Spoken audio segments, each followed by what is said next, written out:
As fans are anxiously awaiting GTA 6 and Grand Theft Auto Online continuing to thrive, there's still one Rockstar Games multiplayer that is still going in 2022 stronger than ever, and that is Grand Theft Auto 4. So I saw this very interesting article published by Games Radar. It was, does GTA 4's enduring PS3 community want a fully fledged GTA 4 remaster?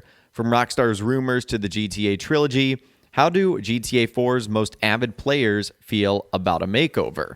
And before we get into the article itself, Grand Theft Auto 4's multiplayer is still going, even though Rockstar shut down GTA 5's multiplayer on PlayStation 3 and Xbox 360. You can still play Grand Theft Auto 4's online mode if you have a PS3 or an Xbox 360, or if you're taking advantage of some backwards compatibility program on like the Xbox, for example. This is something you can actually still play. Of course, you can also still play on PC. And it makes me wonder, and I want to just drop the question for you guys right now. Do you play Grand Theft Auto 4's multiplayer, or is it something you haven't touched in years? Because it seems like there is a really big fan base that really just enjoys Grand Theft Auto 4. And it's unfortunate because you guys might remember the report from earlier on in the year that Rockstar actually shelved a Red Dead Redemption and GTA 4 remaster, prioritizing GTA 6. Now, don't get me wrong, I'm all for this because I, like everyone else, want GTA 6 to come out sooner rather than later. But I do think a remaster of GTA 4 and its multiplayer, just like what we saw with the Trilogy Definitive Edition, could have been very successful, especially if Rockstar did it the way we know they can.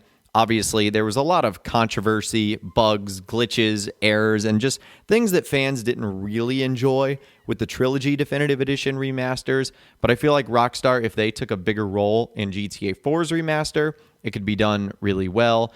But Grand Theft Auto 4, even without a remaster, is still alive and well. So I'll go ahead and read the article right now. It says, earlier this year, I had the pleasure of chatting to the GTA 4 community, keeping Liberty City alive. And in that article, which I'll leave a link to in the description, he essentially gets to talk to an increasingly popular group of avid hobbyists who are actively purchasing PS3 consoles in 2022 simply to join in on the fun and continue to play Grand Theft Auto 4 and its multiplayer. And it really is incredible, the fact that players are still flocking to a game over 14 years old, picking up obsolete hardware in order to do so, and finding new ways to connect in-game.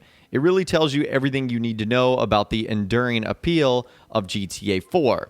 Now, since Grand Theft Auto 4 has come out, we've had Red Dead Redemption in 2010, LA Noire in 2011, Max Payne 3 in 2012, GTA 5 in 2013, and obviously been re-released since, and then Red Dead Redemption 2 in 2018, and obviously the ongoing cyclone that is GTA Online. In fact, whenever we hear either Rockstar mention Liberty City, it usually comes in the form of something to do with a Grand Theft Auto Online event. And when we hear it in reports and from media outlets and journalists, it's usually news that something regarding Liberty City was scrapped or never completed. Like you guys might remember this image right here. This is Grand Theft Auto 4. It's actually a quick shot of Middle Park using GTA 5's engine, which we've obviously never seen come to fruition. So because of that, it seems like Rockstar had a plan for it, but it never ended up coming to light. It's fair to say that over the last decade and a half, Rockstar have had more pressing priorities than revisiting Liberty City. In fact, they even chose to remaster the definitive edition of GTA 3 Vice City and San Andreas before they ended up moving on to Grand Theft Auto 4. Now, for many of these GTA 4 fans, the Grand Theft Auto trilogy was a slap in the face, made worse by the fact that GTA 4's 10-year anniversary passed without any real announcement from Rockstar back in 2018. And a lot of people playing the game right now say that they feel the game deserves the effort of a remaster, considering how popular it is, with them going on to say they remastered GTA San Andreas after its 10th anniversary in GTA 4, yet on the GTA 4 10th anniversary in 2018, it didn't even get a mention. Now, like I mentioned earlier, if you want to play Grand Theft Auto 4 multiplayer right now, you either have to be on PC, The PlayStation 3 side of things is a little bit more difficult, only because they don't have access to the backwards compatibility that the Xbox side has. They can even play GTA 4 in 60 FPS too, which is pretty cool because on the consoles that was originally only 30 FPS. So it would be really nice to see Rockstar remaster this. I feel like there would be so much fanfare alongside them doing something like this.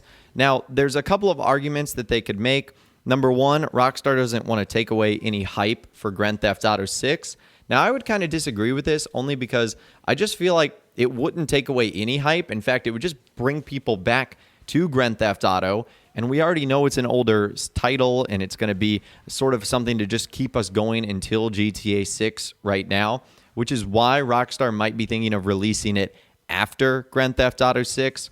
Maybe at this point in time, they're so sensitive to making sure that nothing upsets the GTA 6 ecosystem and gets in the way of it. But at that point in time, you've got to say, all right, you've got to announce something then. We're really waiting and excited for this title. We're not getting any new games, and we're also not getting any new information. And we'll talk about this a little bit more in a future video, but GTA 4 I think is arguably my favorite Grand Theft Auto. From the story we got in single player and just how iconic that was, to getting our first look at an official Grand Theft Auto multiplayer. And obviously it's way more simple than what we have right now. Only a few game modes and a free roam setting that you can dive into where you don't really get to save the progress of your character or anything along those lines. It really made you just be as creative as possible. And that's what you had to do back in the day, just having fun with friends or random people or coming up with challenges or things to do.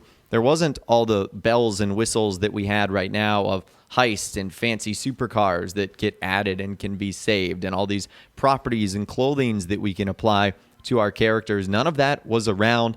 But I think that's still what makes Grand Theft Auto 4 special and why it's still so alive today here in 2022. So I'd obviously love to hear from you guys in those comments down below. Do you play Grand Theft Auto 4 and its multiplayer in 2022? And if you've made it this far in the video and don't, when's the last time that you've taken a trip to Liberty City? I'd love to hear from you guys in those comments down below. So let me know what you think down there. If you guys did go on to enjoy this video, though, a like rating would, of course, be awesome. And be sure to subscribe to my YouTube channel if you are new. You want to stay up to date on all the latest GTA and all the Rockstar Games videos that I'll be doing here on my channel. And be sure to ring that notification bell as well. Sometimes YouTube just doesn't work, and if you ring that bell, you'll always be guaranteed to be notified when new videos arrive. But of course, as always, guys, thank you all so much for watching. Take care, and I'll see you guys in the next video.